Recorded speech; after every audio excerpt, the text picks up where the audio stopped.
안녕하세요. 마르쿠스 쌤입니다. 이번 시간은 저번에 얘기했던 것처럼 특집으로 영재학교 알아보기 첫 번째 시간인 이제 인천과학예술영재학교에 대해서 알아볼 거예요. 이제 한 번씩 하면서 이제 저희 영재고가 전국에 8개가 있는데 8개 영재고를 하나씩 좀 더 집중적으로 이제 하나씩 살펴보는 시간을 가질 거고요. 오늘은 첫 번째 시간인 인천광예술영재학교를 알아보도록 하겠습니다. 인천광예술영재학교 같은 경우는 이제 보통 저도 이제 제일 많이 보내는 친구들이 인천 쪽이랑 세종 쪽 이쪽을 제일 많이 보내긴 하는데 일단은 입지 조건이 수도권에 있다는 것 때문에라도 인천영재고가 좀 되게 인기가 좋아요.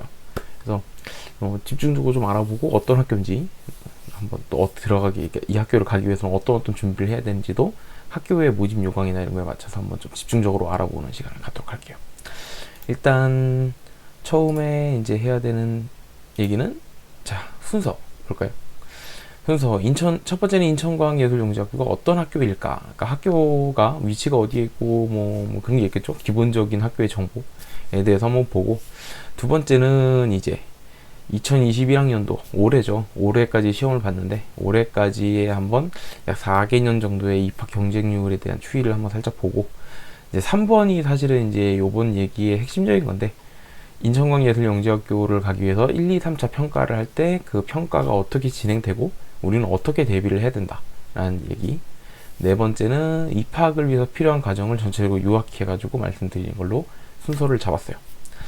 자, 그래서 첫 번째 얘기로 넘어가 보면, 자, 인천광예술영재학교는 어떤 학교인가 나오죠. 위치가 인천광역시 연수구, 그죠? 인천에 있는 학교예요. 그러니까 영재학교 중에는 그냥 영재학교가 있고 예술영재학교가 있는데, 이게 좀 약간 디테일하게 들어가면 좀 다를 수는 있지만 크게 봤을 때는 큰 차이는 없어요.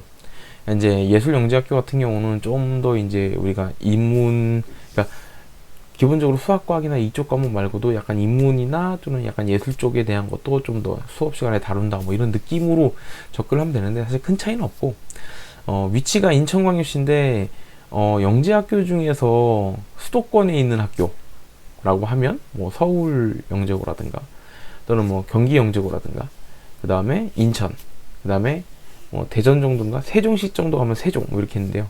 나머지 학교들 같은 경우는 대전, 대구, 광주, 뭐 부산 이쪽에 있기 때문에 좀 거리가 멀고 수도권 친구들이 좀 많이 노리는 학교예요. 일단 수도권 친구들이 많이 노린다는 이유는 왜냐면 서울영재고 같은 경우는 워낙 이제 정말 막강한 실력을 가진 친구들이 오다 보니까, 진짜 실력에 자신 있는 친구 아니면은 서울영재고는 지원하기가 좀 껄끄럽고, 경기도 서울 못지않게 굉장히 이제 커트가 높은 학교다 보니까 사실 정말 공부 잘하고 진짜 자신 있는 친구 아니면 웬만해서는 서울 경기는 쓰기가 좀 부담스럽죠. 그러다 보니까 현실적으로 수도권에 있는 학교 중에 그래도 가까우면서 어느 정도 내가 노려볼 수 있지 않을까라는 생각이 드는 학교가 인천영재고인데, 이따 나중에 얘기를 하겠지만 뭐 예전에는 뭐 인천 세종이 좀 그래도 좀 쉬웠다 이런 얘기가 들어왔는지 모르겠는데 요즘에는 특히 별로 그렇지 않아요. 그러니까 올해 같은 경우도 물론 뭐 최상위권 영재학교랑 뭐 이렇게 뭐 비교까지 하면서 이렇게 성적 차이가 나거나 이런 학교도 아니고, 일단 기본적으로 점점 이제 인천 세종 쪽도 문제가 어려워지고 있기 때문에 이제는 영재학교가 뭐 인천 세종은 할만해요 안 그렇습니다. 되게 어려워요 여기도. 그래서 학생들이 가장 좋아하는 학교 중에 하나죠, 인천 영재학교는.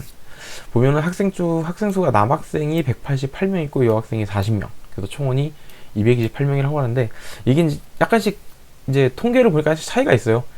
그러니까 이제 뭐 이게 언제 통계를 냈냐, 또 그다음에 이제 이런 것에 따라 좀 다르긴 한데, 어제 제가 알기로는 이렇게 총원이 228명 있고, 그러니까 한 학년에 대략 한 70명 좀 넘는다고 보면 됩니다. 75명에서 76, 7명 정도 되는 것 같은데, 자, 요 정도 인원이 있고요. 그 다음에 무학년 학점제입니다. 그죠? 무학년 학점제라는 건 이제 대학교 다 다녀봤으니, 아니구나. 학생들은 모를 수 있겠네요. 학점제라는 건 뭐냐면, 내가 듣고자 하는 과목을 신청을 하고, 그 과목을 이제 이수, 그러니까 이 과목을 내가 다 해서 평가도 받고 해서 오케이 통과를 받았을 때 뭐 3점이다, 2점이다 이렇게 점수를 줍니다. 그 점수를 모아서 일정 이상의 점수가 되면 학교를 졸업할 수 있는 게 학점제예요. 그러다 보니까 이제 보시면은 무학년 학점제다. 무학년이란 건 뭐냐면 학년 기준이 없다는 거예요. 그러니까 내가 2학년, 3학년 뭐 형 누나들이랑 같이 수업을 들을 수도 있는 거고, 어쨌든 그 과목에 대한 걸 이수하는 거기 때문에 내가 좀 들어오자마자 말 들어 3학년 형 누나들이 보통 듣는 일반 수업을 내가 수강할 수도 있는 거예요. 그죠? 학년에 관계없이 학점제 운영이기 때문에. 근데 뭐 무학년 학점제 운영이라고 하지만 사실 실제 학교를 가면은 어느 정도 학년에 구분이 있다고 합니다. 그러니까 무조건 무학년이니까 내가 뭐 3학년 형이랑 뭐 이렇게 맨날 만나서 같이 수업 듣고 이럴 수 있는 그런 분위기는 좀 아니라고 하더라고요. 어쨌든 그 학년에 추천되는, 그 학년에 요구되는 어떤 과목이나 이런 게 어느 정도는 이제 있기 때문에 무조건 내가 뭐 무학년으로 완전히 가는 거다라는 느낌은 좀 아니긴 한데, 어쨌든 원칙적으로 무학년 학점제 운영입니다. 졸업하려면 170학점 내외를 받아야 된다고 해요. 그리고 교과 학점과 연구활동 학점을 합산해 가지고 졸업 학점을 계산을 할 거고, 졸업을 하기 위해서는 평균 편점 2.0 이상이 필요해요. 그러니까 2.0이라는 건 뭐냐면 내가 이 수업을 들었을 때 예를 들어서 뭐 어느 정도 점수 이상을 받아야 학점이 나왔을 때 그 평점이 예를 들어서 1점 몇 이렇게 나오면은 이제 성적이 미달됐다는 소리죠. 그래서 2.0 이상 평점을 받아야 되고, 졸업 논문을 써야 됩니다. 졸업 논문. 대학교랑 비슷하죠. 졸업 논문 써야 되고, 봉사 단체 활동 해야죠. 그죠? 그래서 영어 능력 시험까지 통과를 하면 이제 위 조건을 모두 마치면 졸업이 가능해집니다. 이렇게 하니까 이런 질문들 많이 하세요. 영재학교 조기 졸업 되나요? 학칙상으로 조기 졸업이 가능은 한데요. 이게 현실적으로는 조기 졸업이 거의 불가능하답니다. 그래서 뭐 여기 가면서 일반적인 과학고, 그러니까 영재고 말고 과학고 같은 경우는 조기 졸업이 많이 이루어져요. 조기 졸업하는 친구들이 많이 있는데, 영재학교 같은 경우는 조기 졸업하는 친구들이 좀 드문 편이죠. 그래서 조기 졸업이 가능은 하지만 그게 현실적으로는 좀 어렵다. 그래서 이 조건을 모두 만족시키면 졸업이 가능합니다. 옆에 있는 사진은요, 이제 실제로 인천광예술영재학교를 이제 항공뷰가 아니구나, 그죠? 이게 찍은 거예요, 위에서. 그래서 이렇게 생겼다. 보시면 옆에가 좀 허허벌판이죠. 근데 사실 여기가 송도인데, 뭐 지금도 이렇게 허허벌판인지 모르겠지만 요즘에 송도가 이제 신도시이기 때문에 교통도 굉장히 좋은 편이에요, 학교가. 학교의 장점 중에 교통이 굉장히 편리하다는 점. 그러니까 대도시가 바로 옆에 있기 때문에 뭐 다니기 좋고, 일단 뭐 기숙사라서 교통이 편리한 게 뭐 우리한테 그렇게 뭐 중요하지는 않지만, 어쨌든 교통이 편리하고 집에서 가깝죠. 수도권 친구들 같은 경우는 서울이나 이쪽에서 가깝기 때문에 좋은 편이에요, 그런 부분에선. 넘어가면은 이제 인천광예술영재학교의 입학 경쟁률입니다. 경쟁률이라고 하는데, 보시면은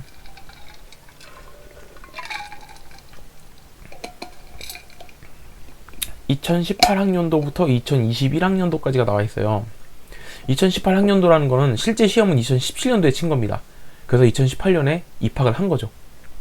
마찬가지로 2021학년도면 올해 시험을 쳤고 내년에 입학하는 친구들이에요. 이거는 이제 기본적으로 지원자들을 싹 받아가지고 1차를 하기 전, 그러니까 1차 딱 시작하기 전에 경쟁률을 본 겁니다. 보면은 2018학년도에 14.8, 19년도엔 19.25, 20년도에는 21.12, 그리고 21학년도에는 19.25. 어느 정도인지 감이 잘 안 올 텐데요. 일반적으로 경기나 서울, 영재고 같은 경우는 보통 5대1 정도를 생각을 해요, 평균적으로. 그리고 뭐 다른 학교들 같은 경우도 7대1, 8대1 뭐 이 정도 수준인데, 인천이 거의 20대1에 가깝고, 세종은 작년은 30대1에 가까웠고요. 요번에도 아마 20 몇 대 1인 걸로 알고 있는데, 세종과 인천이 상대적으로 굉장히 경쟁률이 높아요. 이거는 어느 정도 이유가 있는데, 첫 번째는 아까도 말씀드렸지만 입지 조건이 좋아요. 수도권 쪽이니까 아무래도 좋고, 두 번째는 학생들도 그렇고 선생님들도 그렇고 서울이나 경기 쪽은 굉장히 이제 들어가기가 어렵다는 걸 학생들도 알고 있습니다. 그래서 정말 내가 자신 있는 거 아니면은 거기 안 써요.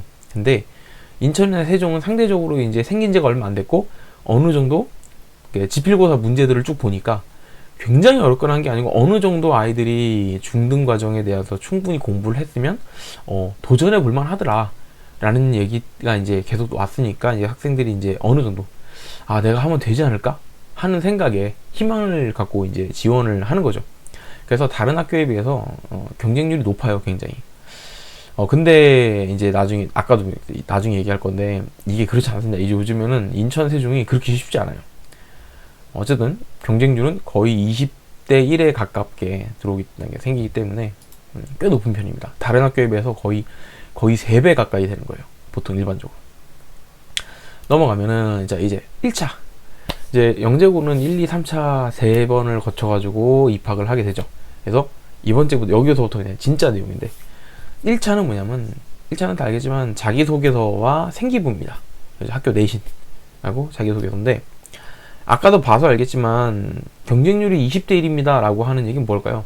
실제로 뽑는 학생 수에 비해서 20배를 뽑았던 소리예요. 그것도 1차에 들어온 친구들 중에서 물론 1차를 한 건 아니고 지원자만 받았을 때 약 20배 지원자가 왔던 소리인데 생각보다 이제 해마다 좀 다르긴 합니다. 해마다 다르긴 한데 1차의 경우에는요 학생들이 굉장히 내신을 굉장히 걱정을 하는데 내신에 대해서 굉장히 관대한 편이에요. 영재고는 그러니까 진짜로 자기가 수학과학에서 뭐 B가 여러 개 있다든가 주요 과목에서 내가 B가 여러 개 있어서 내신 점수가 너무 떨어지지 않는 한 내신에서 탈락하는 경우는 많지 않습니다.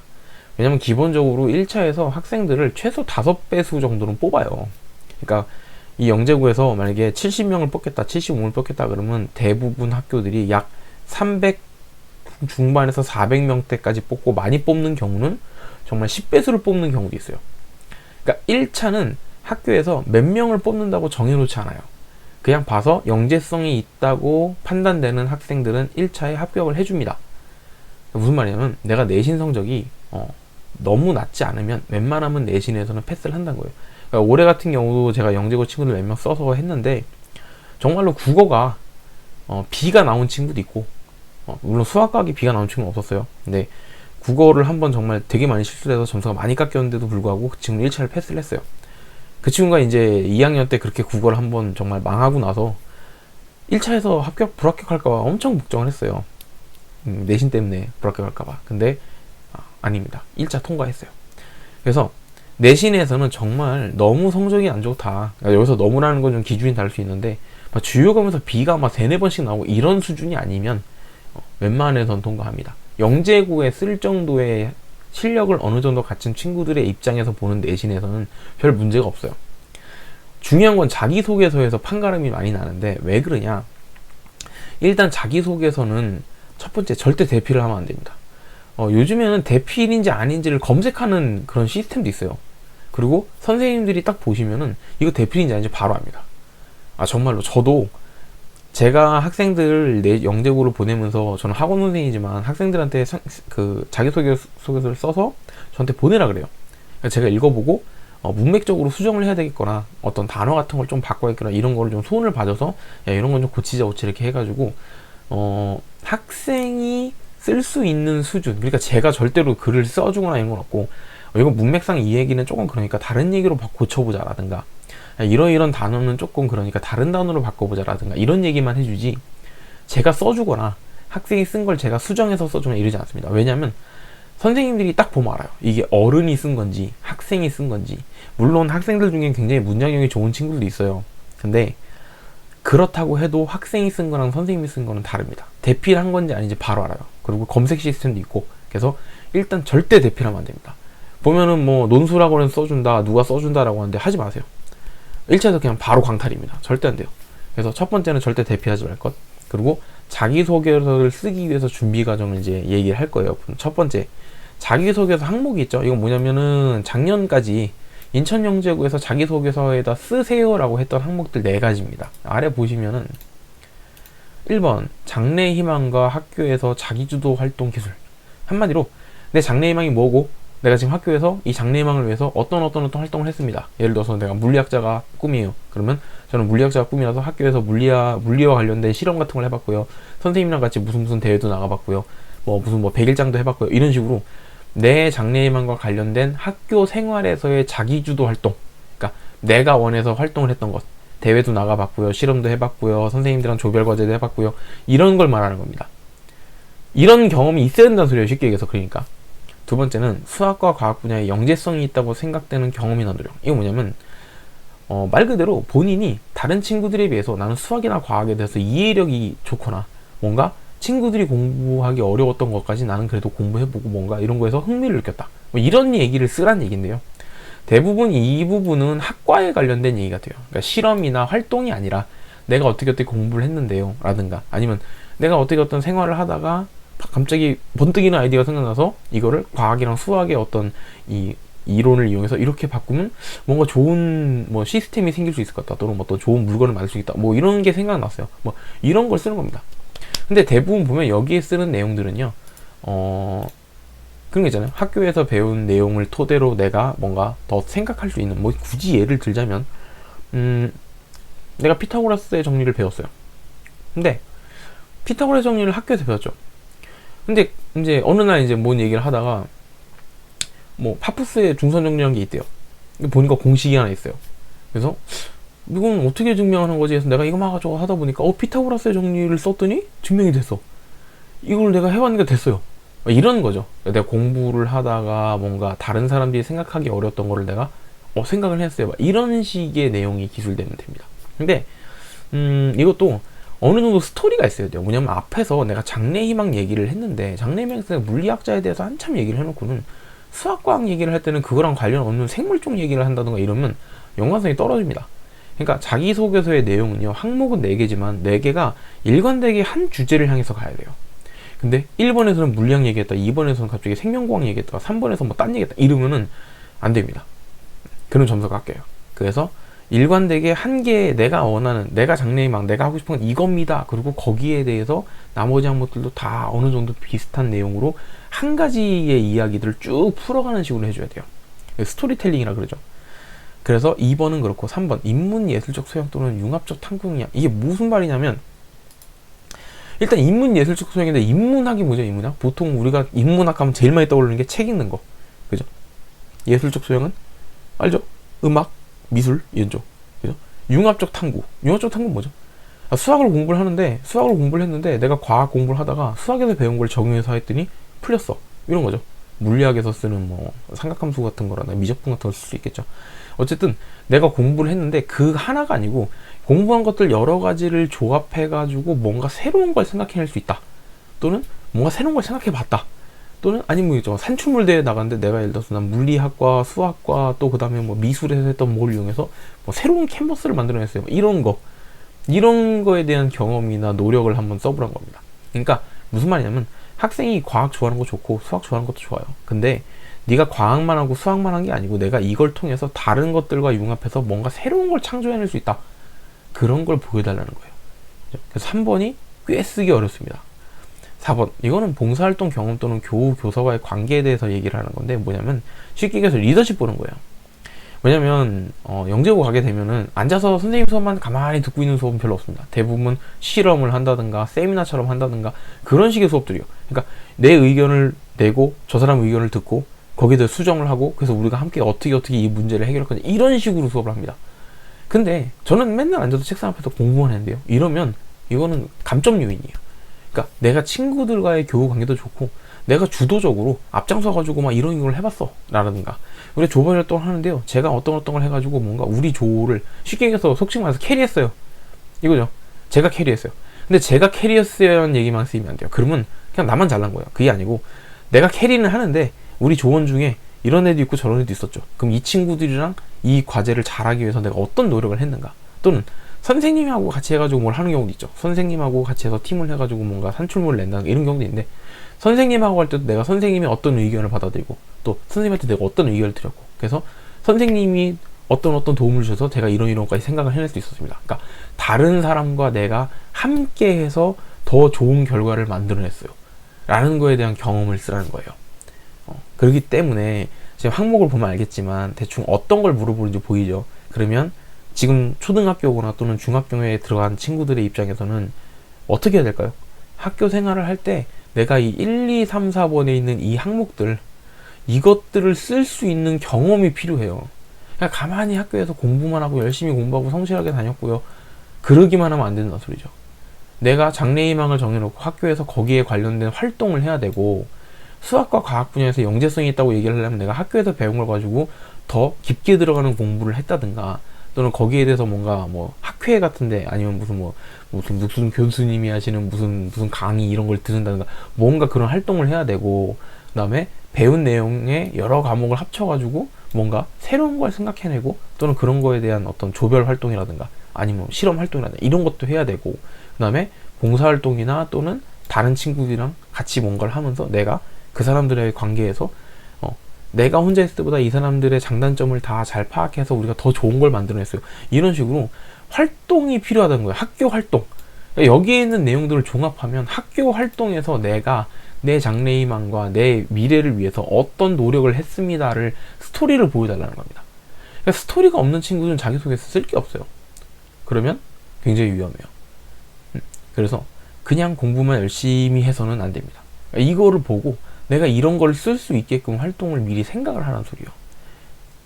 그죠?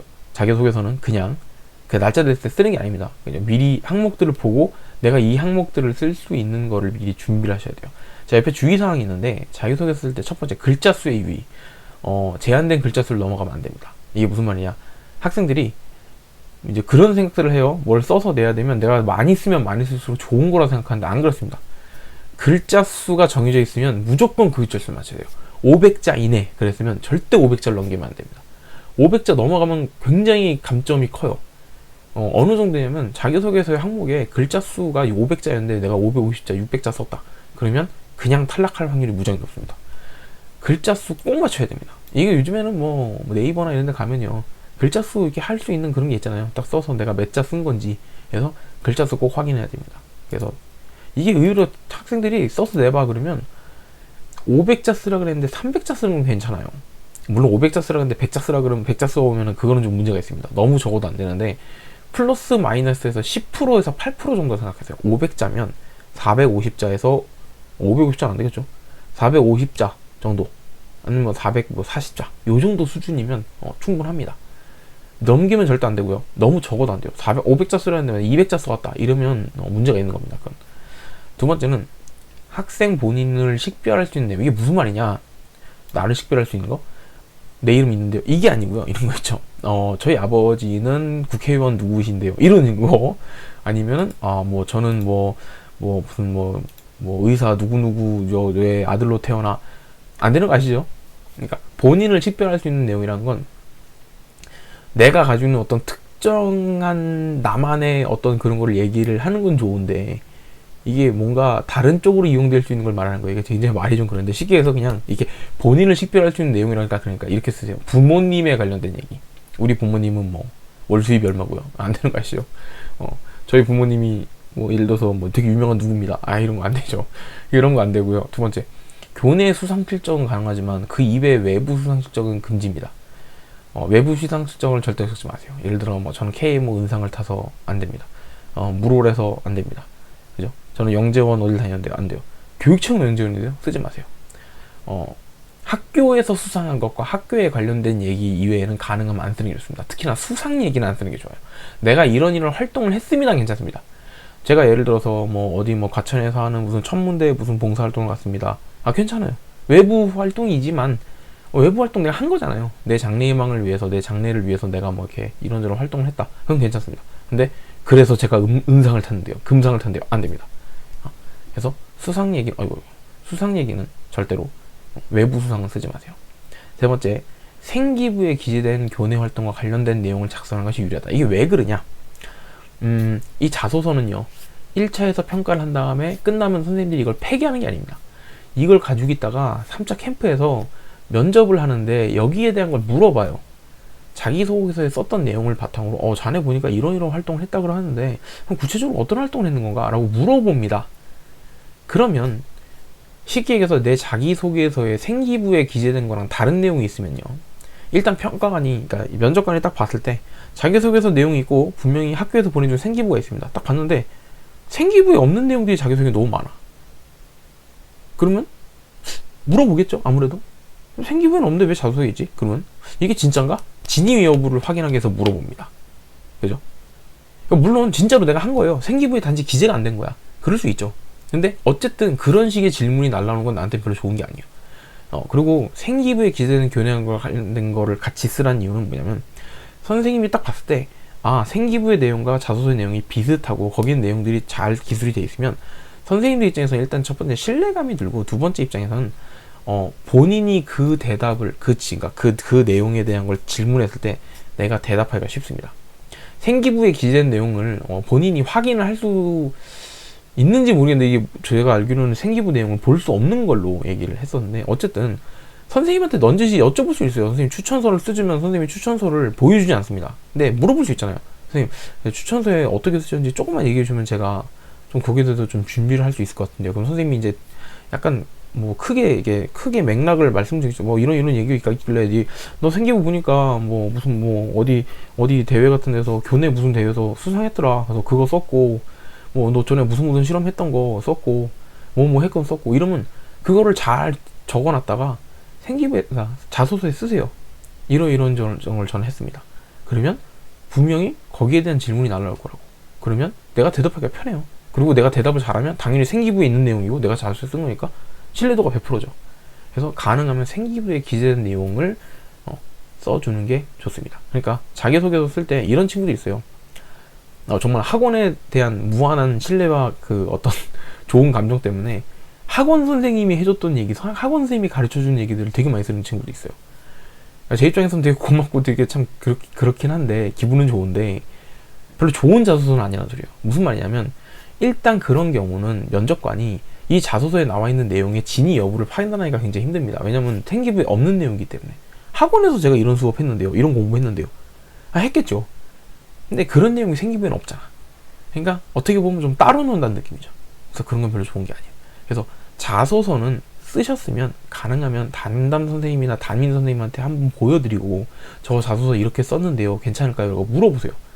그럼 분명히 자기소개서, 그러니까 교사 추천서를 써주시는 담당 선생님이나 또는 담임 선생님이 보시고, 생기부에 이런 내용이 있었는데 내가 이걸 추천서에 넣으려고 하는데 자소서에 이 얘기가 없으니까 이 얘기를 넣자, 이런 식으로 피드백을 해줄 겁니다. 그러면 거기에 맞춰서 자소서를 맞춰가는 게 좋아요.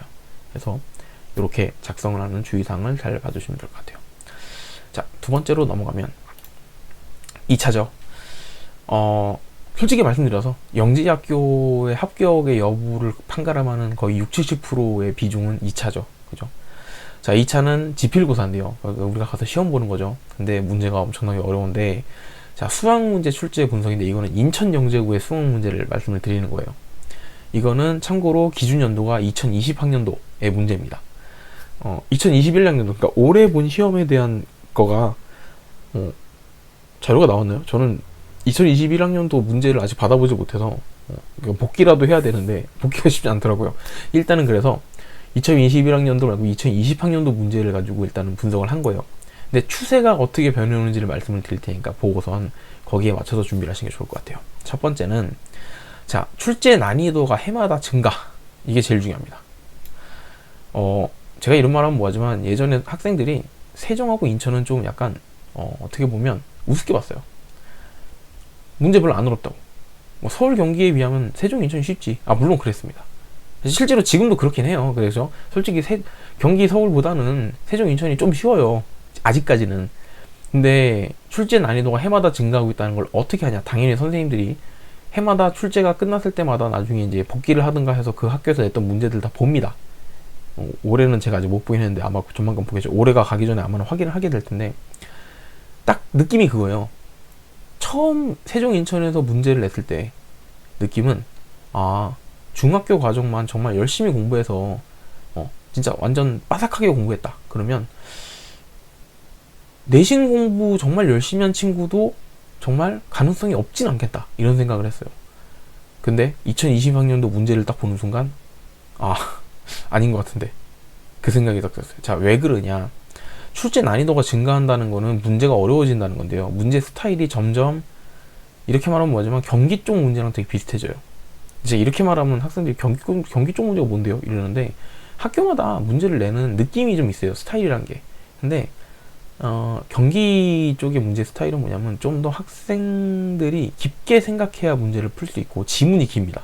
지시문이 되게 길고요. 그 다음에 보기로 주어지는 여러 가지 도형이나 그런 규칙들이 굉장히 좀 복잡해요. 그러니까 문제 해석 능력이 좀 필요해요. 문제를 읽고서 여기서 뭘 나한테 뭘 물어보고 있고 내가 쓸 수 있는 조건들은 뭐가 있는지를 좀 읽으려면 좀 지문이 긴 경우가 이렇게 있는데 약간 경기랑 느낌이 비슷해져요. 점점. 그러니까 쉽게 얘기하면 출제 난이도가 조금씩 올라가는 거예요. 그리고 예전에는 교과 심화 수준만 했어도, 교과 심화라는 건 여러분 딱 그냥 톡 끊어서 A급 수학 정도를 얘기하는 거예요. A급 수학 정도만 열심히 해도 물론 뭐 합격 가능성이 높은 건 아니지만 어느 정도 내가 문제는 풀 수 있겠다라는 느낌이었는데, 지금은 A급 수학 정도 공부해서는 택도 없습니다. 네. 참고로 제가 아는 원장 선생님이 세종 인천을 공부를 시키실 때 올수지를 기준으로 생각을 하셨어요. 매년 올수지를 어느 정도 풀 수 있게 되면 세종 인천은 그래도 어느 정도 가능성이 있더라. 그러니까 잘 붙는다는 건 아니고 어느 정도 가능성이 있는 겁니다. 근데 우리 입장에서 올수지는 별로 어려운 책이 아니에요. 그죠? 올수지면 솔직히 말해서 영재고나 경시 공부하는 친구들 입장에서는 그냥 기본서입니다. 기본서. 근데 그 정도만 봐도 들어갈 만 했다는 거예요. 근데 지금은 안 그렇습니다. 올수지만 봐서는, 그 정도 수준만 봐서는 안 돼요. 점수가 딸려요. 쉽게 얘기하면 문제를 풀긴 어느 정도 풉니다. 근데 합격선에 점수가 안 나와요. 그만큼 학생들이 공부를 많이 하고 있다는 뜻도 되고요. 학교의 문제가 그만큼 어려워지고 있다는 뜻도 돼요. 학교의 문제가 어려워지는 이유는 다른 게 없어요. 학생들의 수준이 올라가기 때문에 학교는 그만큼 어려운 문제를 내야 돼요. 변별력을 올리려면. 그렇기 때문에 예전에 생각했던 인천영재고는 그냥 할만하지 않나? 안 그렇습니다. 어려워요, 요즘에 점점. 자, 지시문이 깁니다. 긴 지시문. 그리고 새로운 규칙성에 대한 문항이 출제가 많이 되고 있어요. 자, 그 다음에 고등 선행 과정이 필요한 문항도 생깁니다. 그 옆에 있는 이 문항이 딱 그거예요. 이거 제가 딱 따오는 게 이건데, 물론 풀 수 있는 방법이 여러 가지가 있겠지만 이 문제를, 아시겠지만 세종이나 인천 같은 경우는 문제를 푸는데 시간이 그렇게 널널하지 않아요. 많은 문제 수를 주고 빠른 시간을 풀어야 되기 때문에 문제 하나 푸는데 오랜 시간을 잡아먹을 수 없는데, 빨리 풀 수 있는 방법 중에 하나가 제이코사인 법칙 쓰는 겁니다. 이 문제 같은 경우.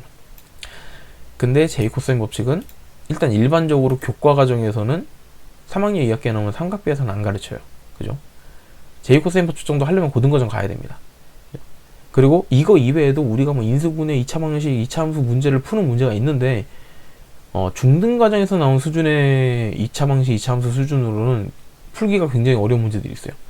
고등 과정까지는 해줬어야 그래도 어느 정도 2차 함수, 2차 방정식을 풀 수 있겠다는 문제들도 있습니다. 그래서 고등 선행에 대한 문항 비중이 늘어나요. 이렇게 얘기하니까 뭐 학원 선생님이니까 자꾸 선행 얘기하는 거냐 막 이렇게 얘기하는데, 제가 실제로 일을 할 때는 학원에서 일을 하니까 당연히 뭐 학원에 맞춰서 얘기를 할 수도 있지만, 여기는 유튜브이기 때문에 저는 유튜브에서는 학원 얘기는 잘 안 해요. 그러니까 뭐냐면 내가 학원 선생으로서 얘기를 하는 게 아니에요.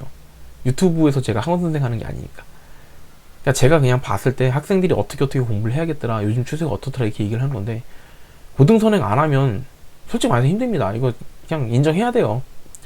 이게 뉴스에도 나오잖아요. 무슨 영재고라 그래서 가봤는데 선행 안 하면 못 풀겠더라 이런 얘기, 이런 뉴스 나옵니다. 그죠? 그리고 실제로 영재고 준비하는 친구들 선행 안 하는 친구가 어딨어. 예전에는 근데 그래도 인천 영재고나 세종 영재고 거는요, 선행을 많이 하지 않아도 어느 정도 학생들이 도전하고 머리를 잘 써서 풀 수 있는 문제들이 많았는데, 지금은 선행을 안 하면 그냥 불리한 상황이 됐어요. 예전에도 그랬겠죠. 근데 지금 점점 더 그렇다는 거예요.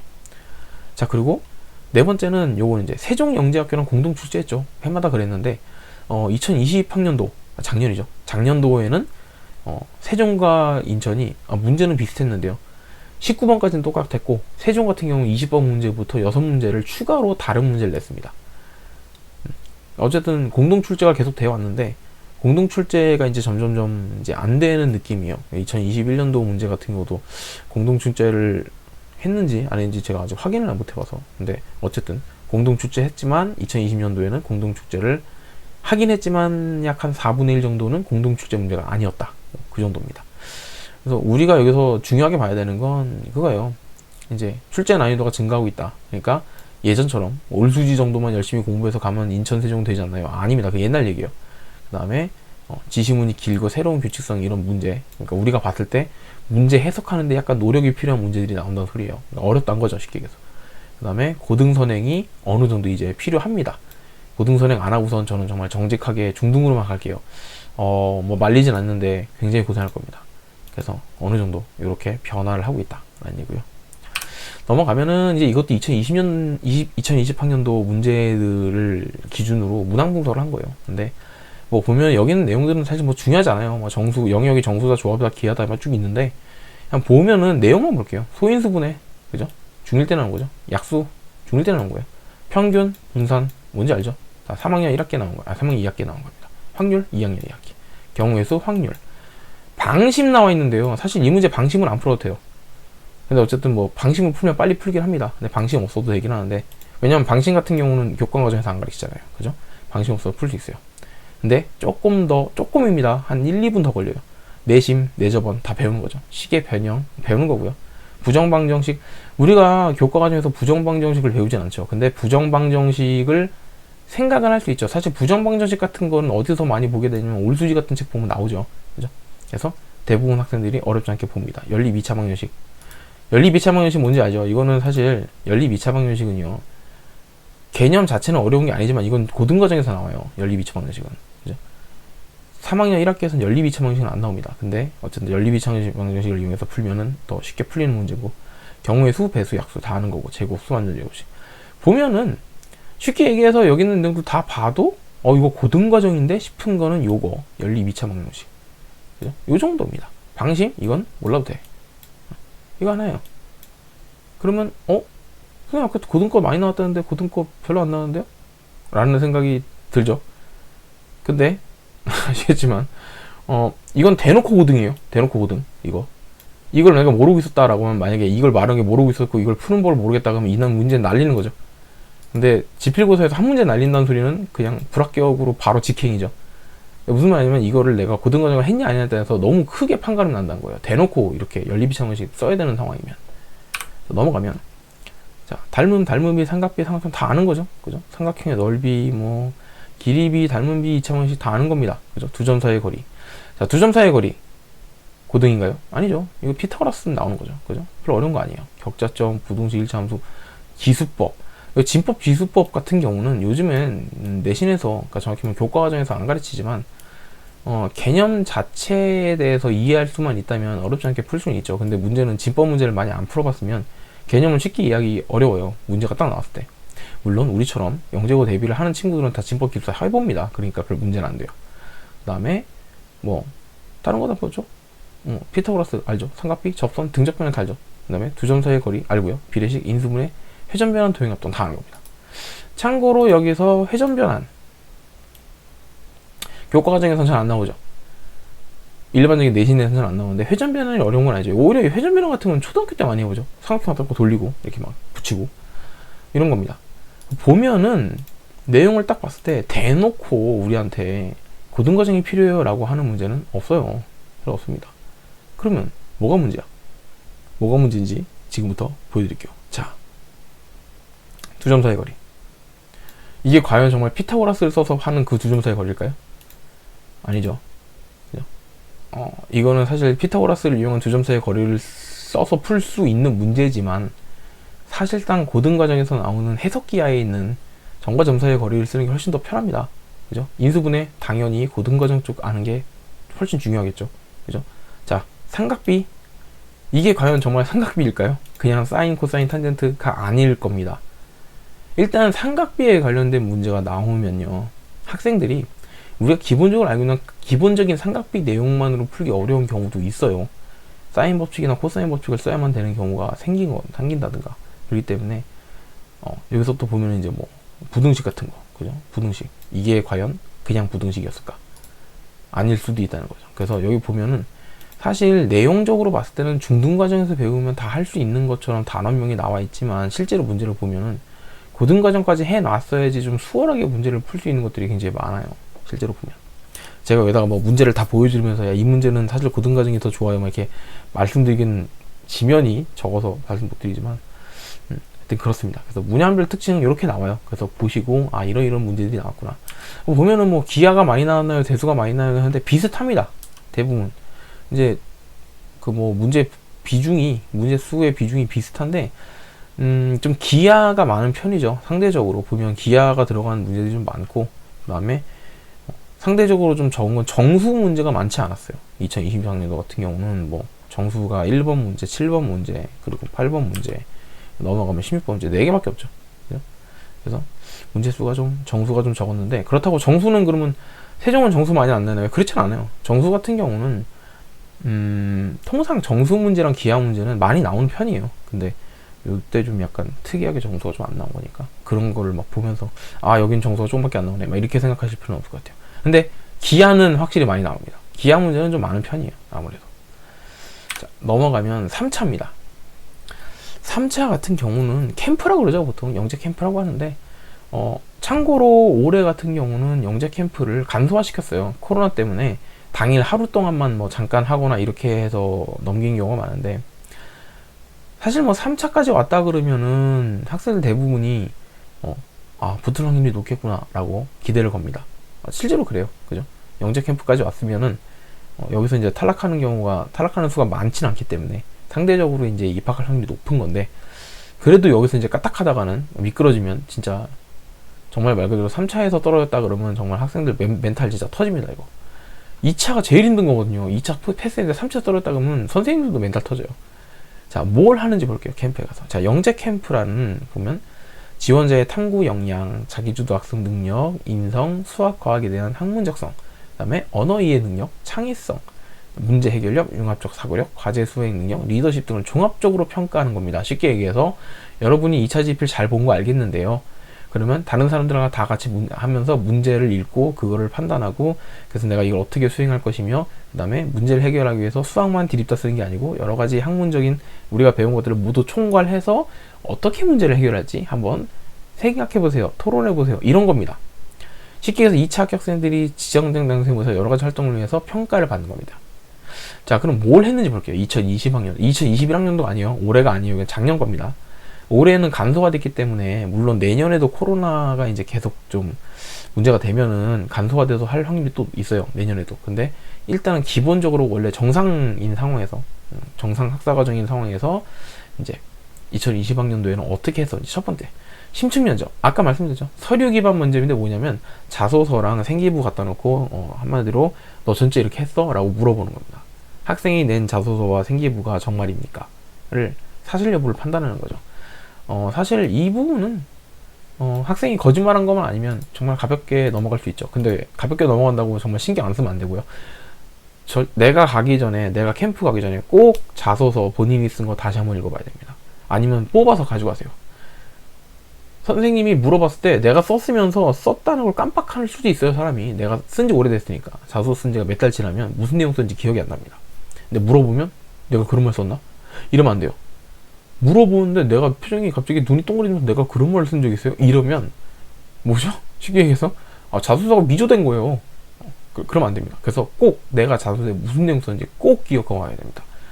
그 정도 준비는 해줘야 돼요. 최소한. 두 번째, 조별 토론.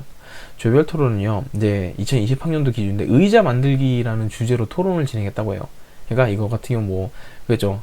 세네 사람 같이 앉아가지고 의자를 만드는 데 있어서 뭐 어떻게 구조를 어떻게 할 거고, 그러면 하중을 어떻게 받아야 되니까 재질을 모르고 뭐 이런 식으로 얘기를 했겠죠. 예, 제 예상입니다. 그냥 뇌피셜이에요.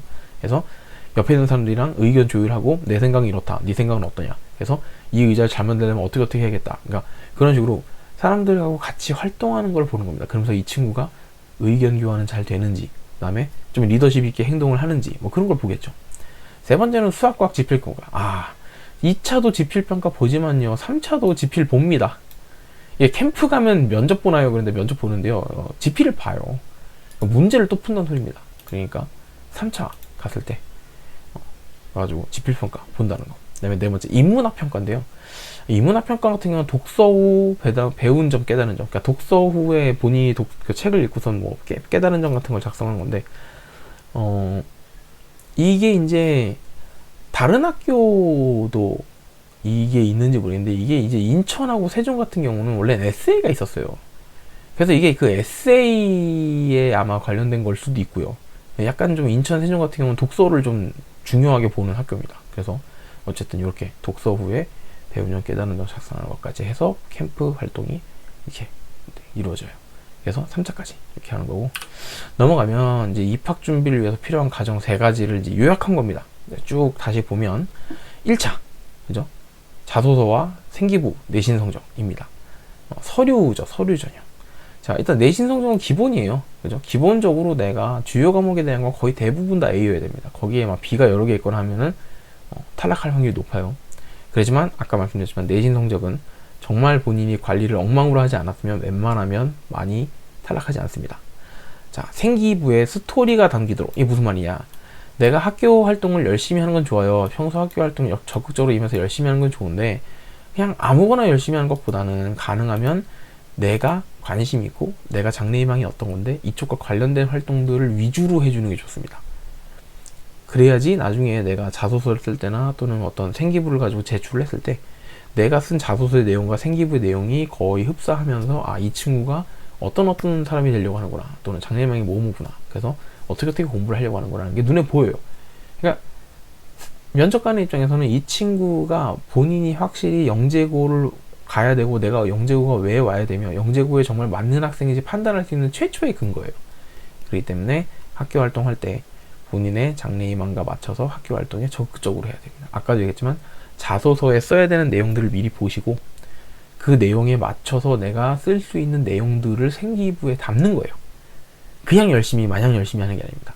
그죠? 그래서 아까 자소서 내용들을 잘 보시고 그렇게 준비를 하시면 되고, 자소서의 내용이 생기부의 내용을 바탕으로 이제 비슷하게 영재학교에서 원하는 인재라는 것을 어필해야 돼요. 그러니까 너희들 축구를 열심히 하고 저는 굉장히 구기 종목을 좋아합니다, 뭐 이런 식으로 썼다 그러면 이 친구는 영재학교에 맞지 않는 거죠. 그래서 영재학교에서 원하는 인재상이 있어요. 학교마다 인재상이나 뭐 우리 학교에서 바라는 학생들의 어떤 그런 게 있는데 거기에 어느 정도 맞춰서 써줘야 됩니다.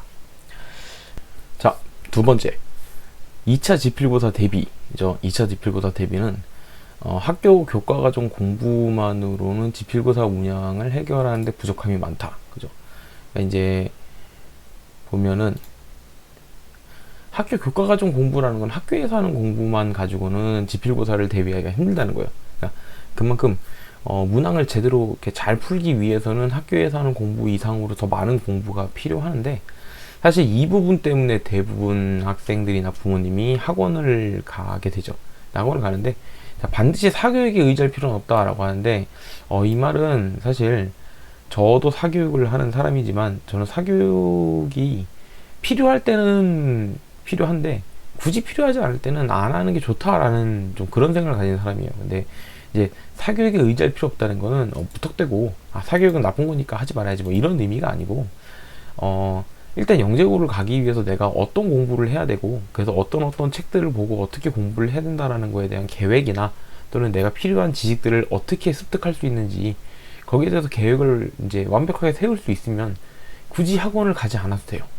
근데 이게 문제는 뭐냐면 첫 번째는 일단 부모님이 영재고 대비를 할 수 있을 정도의 수업 또는 그 공부를 학생에게 시키기가 굉장히 어려워요. 문제가 굉장히 어렵고 부모님이 뭐 교육계 쪽에 종사하시는 분, 특히나 수학, 과학 선생님이시거나 이러면 가능한데 일반적인 경우에는 학생한테 영재고 대비를 시키기가 어렵기 때문에 수업 자체, 그러니까 애가 공부해야 되는 것만큼 내가 공부를 시킬 수가 없기 때문에 학원을 보내는 게 크고, 그 다음에 그만큼 학원을 다니면은 이제 어떤 영재고를 가기 위해서 이런 정보들, 지금도 저희가 이제 저희 얘기하고 있는 이런 뭐 인천 영재고에 대한 정보, 이런 정보들이 부모님들이 이제 그런 정보를 얻기에는 어느 정도 한계가 있어요.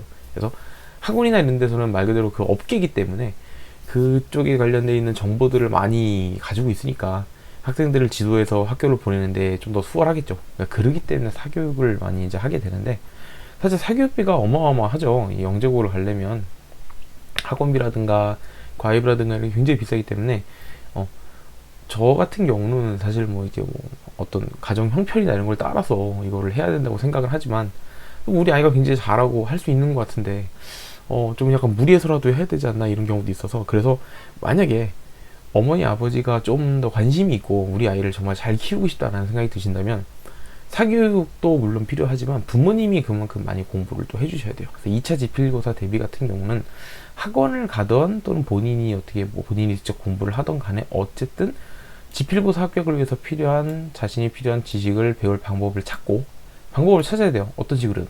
그리고 구체적으로 현실적인 학습 계획을 만들고 실행을 해야 됩니다. 그러니까 이런 거를 학원을 다니게 되면 학원에서 해주죠. 교재는 뭘 쓰고요. 몇 월까지는 어떤 책으로 공부하고 몇 월까지 어떤 책으로 공부하고 그래서 앞으로 어떻게 공부해서 영재고 대비를 이렇게 합니다 라고 얘기를 해줍니다. 근데 이제 그런 걸 다 할 수 있으면 본인이 직접 계획도 짜고 책도 구해서 공부할 수 있어요. 근데 아까도 말했지만 이런 영재고 관련된 지필고사 대비 공부 같은 경우는 일반적인 교과 과정이랑 다르게, 교과 과정 같은 경우 예를 들어 내가 센 수학을 풀다가 어려운 문제가 있으면 인터넷 뒤져보면 됩니다. 센 수학 몇 번, 아니면 뭐 무슨 뭐 인수분해 뭐 하는 법, 문제 몇 번 풀이 이렇게 찾아보면 나와요. 근데 영재고 관련된 문제 같은 경우는 내가 풀던 문제의 풀이를 모르겠어서 인터넷이나 어떤 주변의 정보를 알고 싶어도 잘 없습니다. 여러분 이제 학생들이 잘 쓰는 콴다라는 어플 보면 내가 모르는 문제 찍어서 올리면 선생님들이 풀이해주죠. 근데 저도 궁금해서 영재고 관련 문제를 몇 번 찍어서 올려봤거든요. 한 몇 달이 지나도 답이 안 달려요. 뭐 제가 그거를 유료 결제 같은 걸 안 해서 그런 걸 수도 있지만, 뭐냐면 영재고 문제 같은 경우는 일반적인 사람들은 풀기가 굉장히 어렵기 때문에 그런 거에 대한 풀이나 그런 거에 대한 지식을 전달받을 수 있는 루트가 굉장히 한정돼 있어요. 그러다 보니까 부모님들도 뭐 정보나 이런 건 어떻게든 부모님들이 얻을 수 있지만 공부를 하거나 어떤 학습적인 부분에 대해서 책임을 지는 거는 부모님이 하기가 굉장히 힘듭니다. 사실 그래서 2차 지필 때문에 사교육을 많이 하는 거죠. 근데 어쨌든 사교육을 그렇게 하는 건데 본인이 준비할 수 있겠다, 또는 내가 스스로 공부해서 어느 정도 할 수 있다라고 하면은 사교육이 반드시 필요한 건 아닙니다. 근데 통상 사교육을 하는 게 그야말로 편해요. 말 그대로 부모님도 그렇고 학생도 그렇고 그냥 시키는 대로 하면 되기 때문에 편한 편이죠. 어쨌든 지필고사 대비가 굉장히 이제 좀 중요하죠. 영재고에서 합격의 당락을 거의 결정하는 상당한 비중을 차지하기 때문에 2차 지필 대비를 하는 게 굉장히 중요하고, 그렇게 좀 높은 수준의 공부까지 충분히 해야 된다. 그리고 특히나 인천 영재고 같은 경우는 예전에 비해서 2차 지필 난이도가 점점점 이제 올라가고 있기 때문에 좀 어려운 문제까지도 많이 다뤄보고, 이제 예전에 비해서 공부를 더 많이 해야지 합격할 확률이 높아요. 자, 3차 캠프. 3차 캠프 같은 경우는 개별 활동 그리고 조별 활동으로 준비를 하게 되는데, 독서량이 많으면 유리하고요. 아까 또 봤지만 이제 마지막에 독서를 하고 거기에 대한 배운 점이나 깨달은 점을 쓰시오 뭐 이런 것도 있고 에세이를 쓰는 경우가 있기 때문에 독서량이 많으면 유리합니다. 그리고 지필고사가 이루어져요. 그죠? 3차라고 해서 그냥 면접만 하다 오는 게 아니에요. 지필고사도 봅니다. 그래서 전체적인 학생에 대한 마지막 평가가 이루어지는 과정이죠. 그래서 2021학년도에서는 캠프가 이제 코로나 때문에 약간 간소화돼서 치러지긴 했는데, 2022학년도 캠프는 이제 상황에 따라서 어떻게 변할지 좀 확인을 해봐야 될 것 같아요. 그래서 뭐 제 생각에는 코로나가 계속 이렇게 계속 줄어들지 않고 이렇게 있으면 2022학년도 캠프도 2021학년도처럼 좀 간소화해서 할 수 있지 않을까 생각도 들고, 어쨌든 조별활동, 개별활동이 이루어진다는 것 때문에 거기에 대해서 준비는 충분히 해야겠죠. 그래서 3차 캠프 가기 전에는 반드시 자소서 다시 한번 꼭 확인해서 읽어보고, 그 다음에 본인이 냈던 서류에 대한 부분을 다시 한번 잘 점검을 해야 돼요. 질문을 했을 때 제가 잘 대답할 수 있게. 그래서 이렇게 대비를 하면 1, 2, 3차에 대한 대비가 완성이 됩니다. 넘어가면 이제 끝이죠. 자, 그래서 오늘은 이제 인천영재고에 대해서 좀 더 자세하게 알아봤고요. 인천영재고가 어디에 있는 학교고, 어떤 학교고, 그 다음에 그동안 입시 동향이 어땠고, 그 다음에 1, 2, 3차를 통해서 어떻게 학생을 선발하는데 요즘 1, 2, 3차를 보는 동향이 이렇다. 뭐 1차에서 자소서에서는 어떤 거를 쓰도록 한다. 그럼 그 부분에 맞춰서 내가 평소 학교 활동이나 또는 활동이나 뭐 수상 성적 이런 거를 자소서에 쓰기에 맞게끔 좀 본인이 준비하는 게 좋다. 그냥 무턱대고 열심히 학교 생활 했어요가 아니고, 내가 영재고, 특히 인천 영재고를 하려면 뭐 1, 2, 3, 4번 항목에는 자소서 항목에 맞는 내용을 좀 평소에 중학교 1학년이나 2학년 때 많이 활동을 해가지고 채워 넣을 수 있는 내용들을 만들어 놓는 게 좋다. 2차 지필에서는 예전에 비해서 문제 난이도가 조금씩 올라가고 있으니까 좀 더 깊이 있게 공부를 하는 게 합격하는 데 도움이 된다. 그리고 3차 같은 경우는 이제 개별활동, 조별활동이 있는데, 뭐 개별활동 같은 경우는 뭐 내가 썼던 자소서에 대한 내용을 확인하는 그런 내용도 있고, 그 다음에 조별활동에서는 다른 친구들하고 어떤 주제에 대해서 토론하거나 또 의견을 교환하거나 이렇게 해서 결론을 도출하거나 하는 데 있어서 내 역할을 어떻게 했는지, 내가 어떻게 활동을 하고 어떻게 수행을 하는지에 대해서 선생님들이 평가를 한다. 그리고 3차에서도 지필고사가 있다 라는 거를 꼭 기억을 하시고, 그래서 인천영재고는 이렇게 대비해서 준비하면 좋을 것 같아요. 그래서 인천영재고를 가고 싶어하는 친구들한테 조금 더 도움이 됐으면 좋겠고요. 다음 시간에는 이제 마찬가지로 다른 영재고를 하나를 선택해서 이제 또 알아볼 건데, 아마 제 생각에는 세종이 될 것 같아요. 그죠? 인천하고 세종하고 약간 느낌이 비슷한 학교인데 예술 영재고이기 때문에. 근데 세종 영재고에 대해서 또 알아보는 시간을 다음에 갖도록 하겠습니다. 그래서 네, 영상 마지막까지 봐주셔서 감사하고요. 영상이 도움이 되셨다면 좋아요, 구독 부탁드릴게요. 네, 감사합니다.